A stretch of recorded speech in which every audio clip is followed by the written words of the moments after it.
कहीं गत निर्वाचन बराबर से कहते आम निर्वाचन पराजित हो जापू क्षमता चली जापे कि आम हाथ में लोक अच्छा नवीन पन्ना लोकप्रियता अच्छे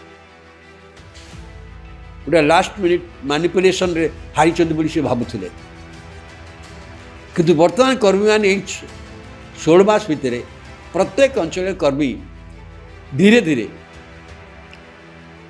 बीजेपी विरोधी हो जाइए प्रचंड भाव में बीजेपी शासन सरकार से विभिन्न निर्वाचन मंडल जो हारी जो से जीति जो हारी जो जीति सरकारी अधिकारी माने एमान कथा सुना एमानकर कौन सी दलीय ऑफिस रे आंक कथा रहूनी ये पछू चली गले तो आकर गोटे परिवर्तन दरकार से चाहूँ ये परिवर्तन केमती हो पार जो प्रथम सुजोग मिली निर्वाचन 2024 साधारण निर्वाचन पर नुआपड़ा गोटे प्रथम सुजोग बोली से भावुं नुआपड़ा उपनिर्वाचन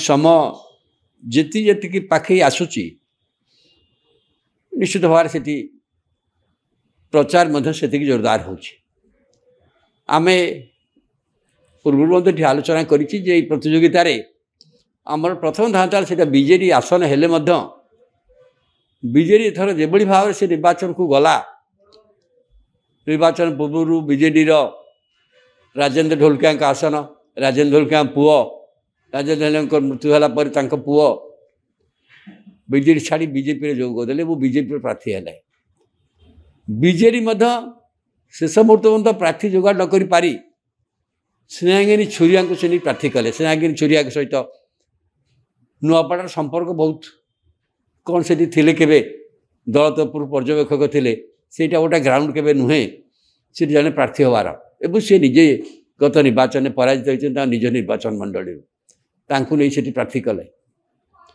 हो पारे सी जड़े प्रतिष्ठिता नारी नेत्री विजु महिला शाखार लीडर अच्छा नेता अच्छा सभापति अच्छा सभानेत्री अच्छा से दृष्टिकोण गत निर्वाचन पृष्ठभूमि एवं ये निर्वाचन मुझे कही जेहेतु कांग्रेस किंतु जो प्रार्थी होती से गत निर्वाचन 51,000 भोट स्वाधीन भाव पाई आ कांग्रेस प्रार्थी शरद पट्टनायक जाते सी 15,000 ऊर्ध भोट पाई ये गोटे स्थिति दृष्टि दमदार अच्छा बीजेपी क्षमतासीन दल एवं से क्षमतासीन दल हिसाब से गोटे उपनिर्वाचन जहाँ दरकार से करेंगे सरकारी कल अन्य सब सुविधा पाखे बीजेडी प्रतियोगिता तृतीय स्थान को चली विशेष किसी करें कारण बीजेडी निर्भर करुच्ची केवल नवीन पन्ना लोकप्रियता बजाय रही विश्वास ताकू ही भाविकी और से अनुसार नवीन पन्ना जेहेतु प्रार्थी देते हुए तो प्रचार से जीवे यहाँ मतलब स्पष्ट हो गला किंतु आ भर किसी दिन भर देखा से निर्वाचन मंडली रे हठात बीजेडी प्रचार बहुत बहुत भल भाव बीजेडी प्रचार से चली आप देखिए से निर्वाचन प्रचार मुझे निर्वाचन प्रचार से बहुत सरगरम होती आप देखिए बीजेपी नेता मैंने अच्छा मंत्री मैंने सब विभिन्न दायित्व नहीं कि अच्छा 6 जन मंत्री तो अच्छा अन्य नेता मैंने अच्छा सब जगह बंटा कि यदि प्रचार को देखिए आपण प्रचार मैदान रे माहौल सृष्टि करिवारे बर्तमान बीजेडी आगे अच्छी कि किपरि संभव होमें भावुलु बीजेडी सब दृष्टि भावुली प्रतियोगिता से तृतीय स्थान में रे किंतु हठात देखा बीजेडी प्रचार सबुठ भारी आग्रेसिव हो बीजेडी प्रचार बीजेडी सबू बड़ नेता माने राज्यर जेते वरिष्ठ नेता आप देखिए बीजेडी से माने बर्तमान से अच्छा एपरिक निरंजन बिशी जी राज्यसभा सदस्य सी गोटे पार्लियामेंट्री कमिटी बाहर को जाऊे नवीन पन्ना से बॉम्बे एयरपोर्ट थे टेलीफोन कले नवीन पट्टनायक ये कुआड़े जाऊँगी तो आपको दायित्व दिखाई सी एयरपोर्ट फेरिले माने नवीन पट्टनायक निजे मॉनिटर करुँच जोर एवं सी 2 तारीख दिन से निर्वाचन मंडल की जाऊँच प्रचार पाई मुझे नवीन पट्टनायक गलापर ही आप जापर कौन एक्चुअली स्थिति अच्छी किंतु आ भितर ବିଜେଡ଼ିର ଯେଉଁ ଶକ୍ତି ଯେମିତି ପଞ୍ଚାୟତ ସମିତି ମେମ୍ବର ହେଲା, ସରପଞ୍ଚ ହେଲା, ଜିଲ୍ଲା ପରିଷଦ ମେମ୍ବର ହେଲା, ଅନ୍ୟାନ୍ୟ ଯେଉଁ କର୍ମକର୍ତ୍ତା ଅଛନ୍ତି ତା ଭିତରୁ ବହୁ ସଂଖ୍ୟାରେ ନିର୍ବାଚିତ ପ୍ରତିନିଧି ଆ ଭିତରେ ବିଜେଡ଼ି ଛାଡ଼ିକି ବିଜେପିରେ ଯୋଗ ଦେଇଛନ୍ତି। ଏପରିକି ଗତ ନିର୍ବାଚନରେ ତାଙ୍କର ଯିଏ କଳାହାଣ୍ଡି ଲୋକସଭାର ପ୍ରାର୍ଥୀ ଥିଲେ ବିଜେଡ଼ିର ନିହାଲ, ସିଏ ମଧ୍ୟ ବିଜେଡ଼ି ଛାଡ଼ିକି ବିଜେପିରେ ଯୋଗ ଦେଇଛନ୍ତି। ତେଣୁ ସବୁ ଦୃଷ୍ଟିରୁ ଆପଣ ଦେଖିବେ ବିଜେଡ଼ି ଆମେ ଭାବିବା ସେଇ ଦୃଷ୍ଟିରୁ ସ୍ଥିତି ଖରାପ ହେବା କଥା, କିନ୍ତୁ ସିଂହାଗିରି ଛିଡ଼ା ହେଲା ପରେ ବିଜେଡ଼ି ଯେଭଳି ଭାବରେ ସେଠି ପ୍ରଚାର ଅଭିଯାନକୁ ଦାୟିତ୍ୱ ନେଇଛି, ବିଜେଡ଼ିର ସବୁ ତୁଙ୍ଗ ନେତା, ବିଜେଡ଼ିର ଯେଉଁ ତୁଙ୍ଗ ନେତାମାନେ ଯେଉଁମାନେ ନିର୍ବାଚନ ଜିତିଛନ୍ତି ଆଉ ନିର୍ବାଚନ ଯେଉଁମାନେ ହାରି ଯାଇଛନ୍ତି, ଦେବୀ ମିଶ୍ରଠୁ ଆରମ୍ଭ କରି ଅତନୁ ସବ୍ୟସାଚୀଙ୍କଠୁ ଆରମ୍ଭ କରି ସଞ୍ଜୟ ଦାସଙ୍କଠୁ ଆରମ୍ଭ କରି ଯେତେ ନେତା ସବୁ ଯେଉଁମାନେ ବଡ଼ ବଡ଼ ନେତା, ପ୍ରତିଷ୍ଠିତ ନେତା, ସେମାନେ ସମସ୍ତେ ସେଠି ଅଛନ୍ତି। କେବଳ ସେଇମାନେ ନାହାନ୍ତି ଆଜ୍ଞା। କାହିଁକି ଜଣାପଡ଼ୁଛି ତାଙ୍କ ସପକ୍ଷରେ ମାହୋଲଟା ଆସୁଛି ବୋଲି। ମାହୋଲ ହେବାର ଗୋଟିଏ କାରଣ, ଏତେ ସଂଖ୍ୟାରେ ଲୋକମାନେ କାହିଁକି ଗଲେ। ଆପଣ ଦେଖିବେ ସାରା ଓଡ଼ିଶାରେ ବିଜେଡ଼ି କର୍ମୀମାନଙ୍କ ଭିତରେ ବର୍ତ୍ତମାନ ଦେଖାଯାଇଛି ଅତ୍ୟନ୍ତ ଆଗ୍ରହ ଯେ ଆମେ କିପରି ଭାବରେ ନୂଆ ନିର୍ବାଚନ ଜିତିବା। କାହିଁକି? ଯିଏ ବିଜେଡ଼ିର ଗୋଟେ ଲୋକ ଯେ ଯାଜପୁରରେ ଅଛି ବା ବିଜେଡ଼ିର ଗୋଟେ ଲୋକ ଢେଙ୍କାନାଳରେ ଅଛି, ସିଏ ମଧ୍ୟ ଭାବୁଛି ଆମେ ସେଠି ନିର୍ବାଚନ ଜିତିବା ଦରକାର ନୂଆପଡ଼ାରେ। କାହିଁକି? ଗତ ନିର୍ବାଚନ ପରେ ଏଠି ଯେଉଁ ଶାସନ ପରିବର୍ତ୍ତନ ହୋଇଗଲା, ଯେଉଁମାନେ ନିର୍ବାଚିତ ହୋଇଛନ୍ତି ବିଜେପିର ଯେଉଁ 51 ଜଣ ବିଧାୟକ ଜିତିଛନ୍ତି, ସେଥିରୁ ଜଣଙ୍କର ମୃତ୍ୟୁ ହେଲା ବର୍ତ୍ତମାନ ରାଜେନ୍ଦ୍ର ଧୋଲକିଆଙ୍କର 50 ଜଣ, ଆଉ ଯେଉଁମାନେ ନିର୍ବାଚନ ହାରିଛନ୍ତି ମଧ୍ୟ, କିନ୍ତୁ ତାଙ୍କ ହାତରେ ଥିଲା ଜିଲ୍ଲା ପରିଷଦ, ତାଙ୍କର ବି ଥିଲେ, ସବୁ ବ୍ୟବସ୍ଥା ତାଙ୍କର ଥିଲା, ସେମାନେ ସମସ୍ତେ ଚାରିଆଡ଼େ ଅନୁଭବ କରୁଛନ୍ତି ଯେ ସରକାରୀ ପରିବର୍ତ୍ତନ ପରେ ସରକାରୀ କଳ ତାଙ୍କୁ ନିର୍ବାଚନ ମଣ୍ଡଳୀରେ ବିଜୁ ଜନତା ଦଳ ଲୋକମାନଙ୍କୁ ହାରାସ କରୁଛନ୍ତି।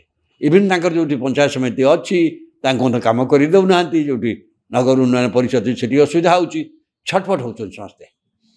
ଛଟପଟ ହେବା ଫଳରେ ଏବଂ ସେମାନଙ୍କର ଯେଉଁ ଫାଇଦା, ଯେଉଁ ପ୍ରଭାବ ନିର୍ବାଚନ ମଣ୍ଡଳୀ ସେ ବିସ୍ତାର କରିଥିଲେ, ହଠାତ୍ ସେଠାରେ ଚାଲି ଯାଇଛି। କାରଣ ସେମାନେ ସରକାରୀ ଅଫିସକୁ ଗଲେ ସରକାରୀ ଅଫିସ ତାଙ୍କ କଥା ଆଉ ଶୁଣୁନାହାନ୍ତି, ଥାନାକୁ ଗଲେ ଥାନାବାଲା ତାଙ୍କ କଥା ଶୁଣୁନାହାନ୍ତି। ଏଥିରେ ସବୁ ଅଞ୍ଚଳରେ ବିଜେଡ଼ି ଲୋକମାନେ କର୍ମୀମାନଙ୍କ ଭିତରେ ଗୋଟେ ଆସୁଛି ଯେ ଯାହାହେଲେ ମଧ୍ୟ ଆମେ ନୂଆପଡ଼ାରେ ଜିତିବା ଦରକାର। ସେଇ ଦୃଷ୍ଟିରୁ ଦେଖିବେ ବିଜେଡ଼ିର ଅନେକ ଆଗଧାଡ଼ିର ନେତା, ଯେଉଁମାନେ ତ ଅନେକ ଆଗଧାଡ଼ି ନେତା ତ ଅଛନ୍ତି, ଯେଉଁମାନଙ୍କୁ ମଧ୍ୟ ନିର୍ବାଚନରେ ଦାୟିତ୍ୱ ଦିଆହେଇ ପଠାନି, ସେମାନଙ୍କ ବାଦେ ବିଭିନ୍ନ ଅଞ୍ଚଳରେ ଯେଉଁମାନେ ବିଜେଡ଼ିର ଲୋକମାନେ ଅଛନ୍ତି, ତାଙ୍କ ନିଜ ଆଡ଼ୁ ନିଜ ହାତରୁ ପଇସା ଖର୍ଚ୍ଚ କରି ସେମାନେ ମଧ୍ୟ ନୂଆପଡ଼ାରେ ପହଞ୍ଚୁଛନ୍ତି। ସିଏ ସେଠି ଭୋଟ୍ କରିଦେଇ ପାରିବେନି, କିନ୍ତୁ ସେମାନଙ୍କ ଭିତରେ ଏତେ ଆସିଯାଇଛି ବର୍ତ୍ତମାନ ଯେ ନୂଆପଡ଼ା ଆମକୁ ଜିତିବାକୁ ପଡ଼ିବ। ସେ ଭାବୁଛନ୍ତି ନୂଆପଡ଼ା ଆମେ ଜିତିଯିବୁ, ତାହେଲେ ହଠାତ୍ ତାଙ୍କ ବିଭିନ୍ନ ଅଞ୍ଚଳରେ ତାଙ୍କ ପତିଆରା ସବୁ ନିର୍ବାଚନ ତାଙ୍କର ବଢ଼ିଯିବ କର୍ମୀମାନଙ୍କର।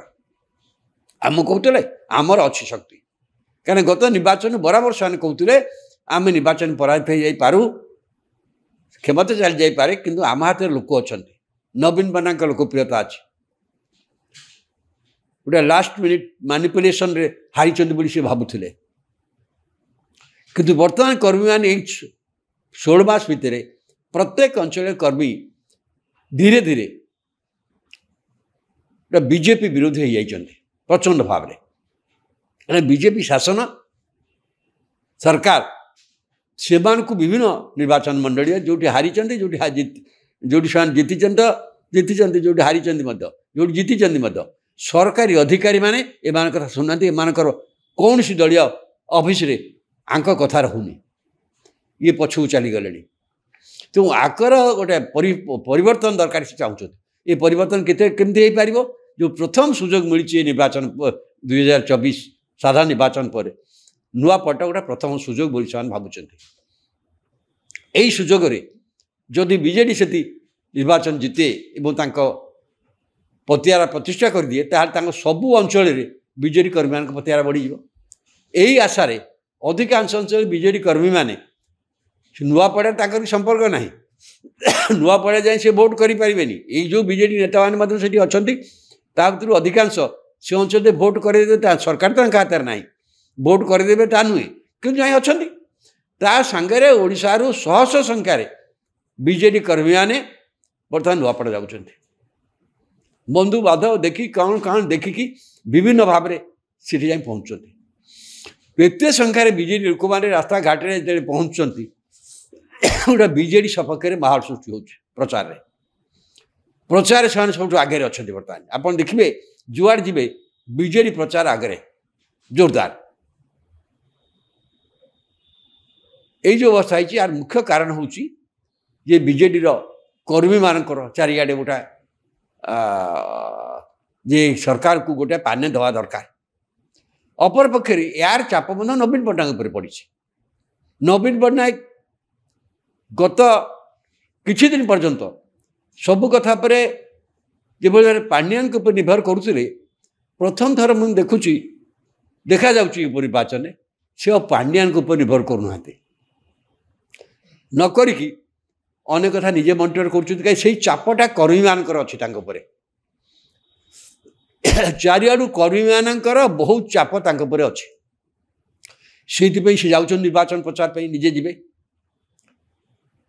ନିର୍ବାଚନ ପ୍ରଚାରକୁ। ଆମେ ସେତିକି ନିର୍ବାଚନ ପ୍ରଚାରକୁ ଯିବେ ଯେତେବେଳେ 2 ତାରିଖ ଦିନ 2 ଥର ଯିବେ। ଏବେ ଯିବେ, ପୁଣି ଆଉ ଥରେ ଶେଷ ପର୍ଯ୍ୟାୟରେ ମଧ୍ୟ ଆଉ ଥରେ ଯିବେ, 2 ଥର ଯିବେ। ଏବଂ ସେ ଯେତେବେଳେ ନିର୍ବାଚନ ପ୍ରଚାରରେ ଯିବେ ଆପଣ ସେତିକିବେଳେ ସେଠି ଜାଣିବେ ଯେ ଲୋକମାନେ ତାଙ୍କୁ କିପରି ସମର୍ଥନ କରୁଛନ୍ତି। ଲୋକ ପ୍ରତି ତାଙ୍କର ପ୍ରତି ଯେଉଁ ଶ୍ରଦ୍ଧା ସମ୍ମାନ ଥିଲା ସେ ବଜାୟ ରହିଛି ନା ନାହିଁ, ଆପଣ ତାକୁ ଦେଖିଲା ପରେ ଆପଣ କହିପାରିବେ ଯେ ବିଜେଡ଼ି ଏ ପ୍ରତିଯୋଗିତା ମୁଁ ଯେଉଁ ତୃତୀୟକୁ ଆସିବ, ବିଜେଡ଼ି ତୃତୀୟକୁ ଆସିବ କି ଦ୍ୱିତୀୟକୁ ଆସିବ, ସେଥିପାଇଁ ଚିନ୍ତା କରିବା। ବିଜେଡ଼ି କିନ୍ତୁ ପ୍ରଚାରରେ ବର୍ତ୍ତମାନ ଆଗରେ। ଏ ପ୍ରଚାର ଆଗରେ ହେବାରେ ସେଠିକା ଲୋକମାନେ କରୁଛନ୍ତି ବୋଲି ମୁଁ ଭାବିପାରୁନି। ସେଠିକା ଯଦି ପ୍ରଚାର କିଏ କରୁଛି ତାହେଲେ ବାହାରୁ ଯାଇଥିବା ଶହ ଶହ ସଂଖ୍ୟାରେ ବିଜେଡ଼ି କର୍ମୀମାନେ ସେଠି ଏ ପ୍ରଚାରର ଦାୟିତ୍ୱ ନେଇକି ଆଗକୁ ଚାଲିଛନ୍ତି। ଏବଂ ଆର ଗୋଟେ ପ୍ରଭାବ ସେଠି ଅଛି। ମୁଁ ଯେମିତି କହିଲି ନିରଞ୍ଜନ ବିଶିକି ମଧ୍ୟ ଡକା ହେଲା, ସେ ଯାଉଥିଲେ ପାର୍ଲାମେଣ୍ଟାରୀ କମିଟି ବାହାରକୁ କହିଲେ। ଏବଂ ପଶ୍ଚିମ ଓଡ଼ିଶାର ବଲାଙ୍ଗୀର ଜିଲ୍ଲାର ଏବଂ ପାଖ ଅଞ୍ଚଳର ଖଡ଼ିଆଳର ଯେତେ ପ୍ରକାର ବିଜେଡ଼ି ଲୋକମାନେ ଅଛନ୍ତି ସମସ୍ତେ ସିଏ ବର୍ତ୍ତମାନ ସେଠି ବିନିଯୋଗ କରୁଛନ୍ତି, ଖଡ଼ିଆଳ ବିଧାୟକଙ୍କ ସମେତ। କିନ୍ତୁ ମୁଁ ଭାବୁନି ଯେ ସବୁର ଗୋଟେ ବହୁତ କିଛି ପ୍ରଭାବ ପଡ଼ିବ।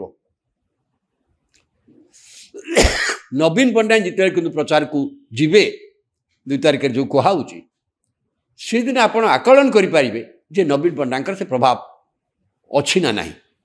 ଯେ ନବୀନ ପଟ୍ଟନାୟକ ପ୍ରଚାର ପରେ ମଧ୍ୟ ଯଦି ପ୍ରଚାର ଲୋକଙ୍କ ଭିତରେ ଉତ୍ସାହ ସୃଷ୍ଟି ହେଲା, ସେଥିରେ ଆପଣ କିଛି କଳନା କରିପାରିବେ। କିନ୍ତୁ ବର୍ତ୍ତମାନ ପାଇଁ ମୋତେ କହିବି ପ୍ରଚାରରେ ଯେଉଁ ବିଜେଡ଼ି ଆଗରେ ଅଛି ତାର ମୁଖ୍ୟ କାରଣ ହେଉଛି ଶହ ଶହ ସଂଖ୍ୟାରେ ବିଜେଡ଼ି କର୍ମୀମାନେ ଦଳ ତରଫରୁ ପଇସା ଦିଆହେଇନଥିଲେ ମଧ୍ୟ ନିଜ ଆଡ଼ୁ ନିଜ ଅଞ୍ଚଳରେ ପ୍ରତିକାର ସୃଷ୍ଟି ପାଇଁ ସେଠି ଯାଇ ଛିଡ଼ା ହେଇଛନ୍ତି, ପହଞ୍ଚନ୍ତି।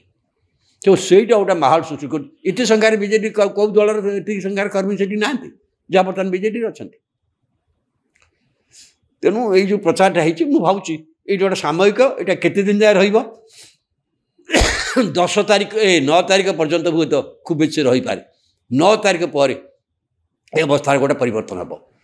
ଯଦି ଶକ୍ତି ଦୃଷ୍ଟିରୁ କିଏ ସଂଗ୍ରହ କରି କାମ କରୁଛି ତାଙ୍କ ମାହୋଲ କମ୍ ହେଇପାରେ, ବରଂ କଂଗ୍ରେସ କରୁଛି। ଆଉ ବିଜେପି ତ ନ୍ୟାଚୁରାଲି କ୍ଷମତାରେ ଅଛି, ଶାସନ କ୍ଷମତାରେ ଅଛି। ବିଜେଡ଼ିର ନିଜର ଭୋଟ୍ ଅଛି, ସେଠି 45,000 ଭୋଟ୍ ନେଇଛନ୍ତି। କିନ୍ତୁ ସେଠି ଯେ ଜିତିବାକୁ ପଡ଼ିବ, ଯେଉଁ ପ୍ରାର୍ଥୀଙ୍କୁ ଜିତିବାକୁ ପଡ଼ିବ ଅତି କମ୍ 65,000 ଭୋଟ୍ ଦରକାର। ତେଣୁ ବିଜେପିକୁ ଆଉ 20,000 ଭୋଟ୍ ଏକ୍ସଟ୍ରା ସଂଗ୍ରହ କରିବାକୁ ପଡ଼ିବ। ସେ ଭୋଟ୍ କେଉଁଠୁ ଆଣିବେ ସେମାନେ? ସେ ଭୋଟ୍ ବିଜେଡ଼ିରୁ ସେ ନେବେ ମୁଖ୍ୟତଃ। କଂଗ୍ରେସରୁ ନେଇପାରନ୍ତି କିନ୍ତୁ ମୁଖ୍ୟତଃ ବିଜେଡ଼ିରୁ ନେବେ ବୋଲି ଆମେ ସମସ୍ତେ ହିସାବ କରୁଛେ, ଭାବୁଛେ। କାରଣ ବିଜେଡ଼ିର ପ୍ରାର୍ଥୀ ବା ରାଜେନ୍ଦ୍ର ଧୁଲଗାଙ୍କ ପୁଅ ସେ କରି ପ୍ରାର୍ଥୀ ହୋଇଛନ୍ତି ଏବଂ ବିଜେଡ଼ିର ବହୁତ କର୍ମକର୍ତ୍ତା ଧୀରେ ଧୀରେ ସେ କରି ଜଏନ୍ କରୁଛନ୍ତି। ଗ୍ରାଉଣ୍ଡ ଲେବଲ୍ ଯେଉଁମାନେ ଲୋକ, ଇଏ ବାହାରୁ ବହୁତ ଶହ ସଂଖ୍ୟାର ଲୋକ ଯାଉଛନ୍ତି, ଯାଆନ୍ତୁ, ସେମାନେ ଭୋଟ୍ ଉପରେ ପ୍ରଭାବ ପକାଇ ପାରିବେନି ଏ ବିଶ୍ୱାସ କରାଯାଉଛି। କିନ୍ତୁ ବର୍ତ୍ତମାନ ପାଇଁ ଯଦି ଦେଖିବେ ପ୍ରଚାରରେ ବିଜେଡ଼ି ଆଗରେ ଅଛି।